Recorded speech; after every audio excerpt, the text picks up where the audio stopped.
ভাবে আসেন, আমাদের কাছে অনেক এক্সপেকটেশন আপনাদের, এই জন্য আমরা প্রতি বছরই করি।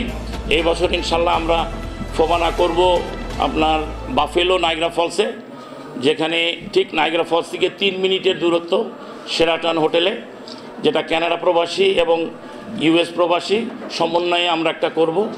আর আমরা চাই এবার আমরা একটা অ্যাওয়ার্ড সিরিমনির ব্যবস্থা করছি, প্রতিবারই করি, এবারও করব। স্পোর্টস, তারপরে আমাদের কালচার, আমাদের যারা জ্ঞানীগুণী জনরা আছেন তাদের নিয়ে আমরা একটা অ্যাওয়ার্ড সেরেমনি করব। এই জন্য আমরা কিছু নাম আপনাদের সবার কাছ থেকে নিব এবং আমরা কিছু নাম অলরেডি রেডি করে রাখছি। যেমন স্পোর্টসের রানী হামিদের সাথে আমরা কথা বলছি, তার সুযোগ্য ছেলে কায়সার হামিদ আছে এখানে, ওনাকে দিছি। এমিলি সাহেবের নাম বলা আছে, উনি আছেন। আমিনুল ইসলামের কথা বলা আছে। আমাদের ফারুক সাহেব, আমাদের যে বিসিবির চেয়ারম্যান, ওনাকে ইনভাইট করা হয়েছে, ওনারা সবাই রাজি হয়েছেন আমাদের এই অনুষ্ঠানে যাবেন। মমিনুল হক, তাকেও বলা হয়েছে টেস্টের ক্যাপ্টেন। যে এই 5 জনকে আমরা এখন আপাতত আমরা সিলেকশনের মধ্যে রাখছি। যেহেতু আমি খেলোয়াড় ছিলাম, আমি আমার কর্নার থেকে তাদেরকে চাই যে তারা যাতে আসুক।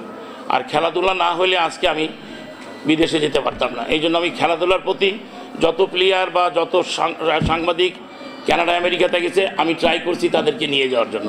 বিশেষ করে এনায়েত ভাই, মহসিন, রুমি, মামুনের মতো প্লেয়ারদেরকে আমি নিয়ে যাওয়ার সৌভাগ্য হয়েছে। আর আজকে আর কিছু বলার নাই, এই কারণে ফোবানা সম্বন্ধে আপনারা 39 বছরে অনেক কিছুই জানেন, আমার চেয়ে হয়তো বেশি জানেন। যদি কোনো প্রশ্ন থাকে বা যদি থাকবে আমরা আপনাদেরকে দিব। আর একটা জিনিস জানেন, আমি চাই আমার বাংলাদেশি ভাই বোনরা যাতে কানাডা বা আমেরিকা বা যে কোনো দেশে যায়, পরিবার থেকে একজন গেলেও একটা লাভ, যে আমাদের তারা বার্ডেন থাকবে না, তাদের বাবা মাকে তারা সহযোগিতা করবে, আত্মীয় স্বজনদের সহযোগিতা করবে। এইটাই আমার হচ্ছে মূল উদ্দেশ্য। Remittance must come to Bangladesh anyway, I don't care. Thank you. ধন্যবাদ আপনাকে। আমাদের মধ্যে অনেক নেতৃবৃন্দ উপস্থিত আছে, আমরা রেজিওনালকে অ্যাকনলেজ করব। আমাদের মধ্যে উপস্থিত আছেন জনাব বিশিষ্ট রাজনীতিবিদ জনাব নাদিম চৌধুরী।